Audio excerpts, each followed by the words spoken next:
जय माता दी। आज मैं आपको अश्विन शरद पूर्णिमा की कथा सुनाती हूँ। शास्त्रों में अश्विन मास की पूर्णिमा बहुत ही खास मानी जाती है। इसे शरद पूर्णिमा, रास पूर्णिमा और कोजागर पूर्णिमा के नाम से भी जाना जाता है।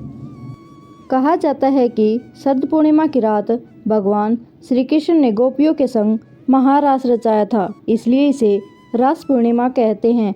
वहीं शरद पूर्णिमा की रात माता लक्ष्मी पृथ्वी भ्रमण पर रहती है। मान्यता है कि शरद पूर्णिमा की रात आकाश से अमृत वर्षा होती है, इसलिए शरद पूर्णिमा की रात खुले आसमान के नीचे खीर रखी जाती है। तो चलिए आइए सुनते हैं श्री शरद पूर्णिमा व्रत प्राचीन कथा। बहुत समय की बात है कि श्री नारद मुनि नारायण करते हुए विष्णु लोक पहुँचे और श्री विष्णु भगवान की स्तुति वंदना भक्ति भावपूर्वक रूप से करने लगे। तब भगवान विष्णु प्रकट होकर बोले, हे मुनि श्रेष्ठ, कैसे याद किया? हे प्रभु, आप तो अंतर्यामी हैं, हम क्या चाहते हैं आप तो जानते ही हैं। प्रभु मुस्कुराए और बोले, हे मुनि श्रेष्ठ, आप ही वर्णन करें। हे प्रभु, जैसी आपकी आज्ञा।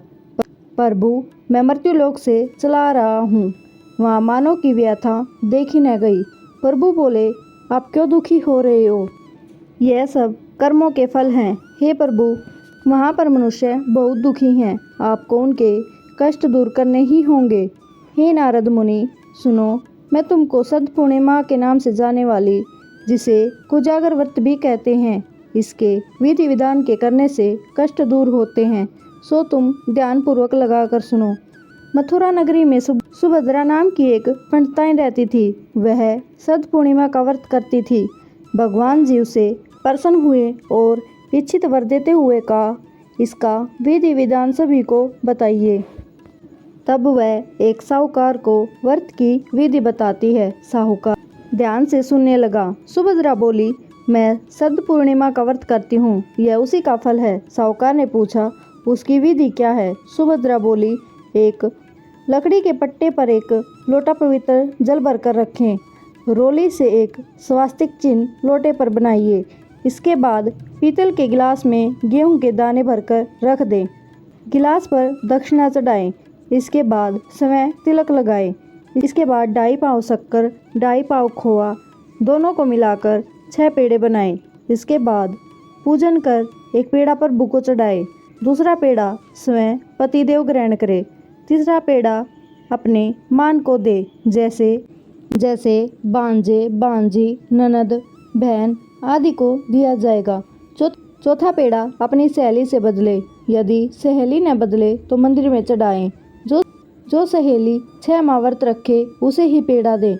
5वां पेड़ा घर के सदस्य में बांटे। 6ठे पेड़े के 6 भाग बनाइए। पहला पेड़ा तुलसी जी को चढ़ाएं और दूसरा पेड़ा गौ को खिलाए। तीसरा पेड़ा अहीर को दे। चौथा गर्भवती स्त्री को दे।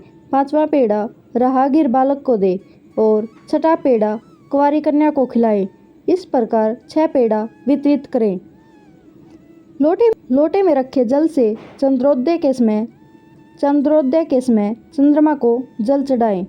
घर जाकर साहूकार ने अपनी पत्नी को शरद पूर्णिमा का व्रत रखने के लिए कहा। उनकी पत्नी ने व्रत की विधि पूछी। साहूकार ने व्रत की विधि समझाई। उसकी पत्नी ने व्रत करना शुरू कर दिया, जिसका फल यह मिला। साहूकार के यहाँ 2 कन्याओं का जन्म हुआ। बड़ी का नाम सावित्री और छोटी का नाम चंद्रमुखी रखा। दोनों पूजन कार्यों में रुचि रखती थी एवं प्रतिदिन पूजा करती थी।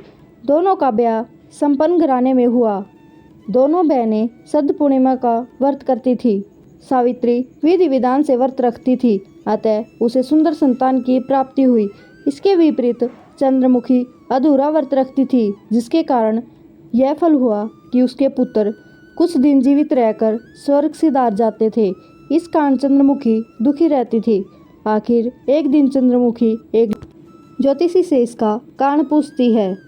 तब ज्योतिषी ने कहा, तुम अधूरा व्रत रखती हो, इस कारण तुम्हारे संतान स्वर्ग को प्राप्त हो जाते हैं, अतः तुम अपनी बड़ी बहन सावित्री से विधि विधान पूछकर व्रत रखो, क्योंकि सावित्री विधि विधान से पूजा करती है एवं श्रद्धा से करती है।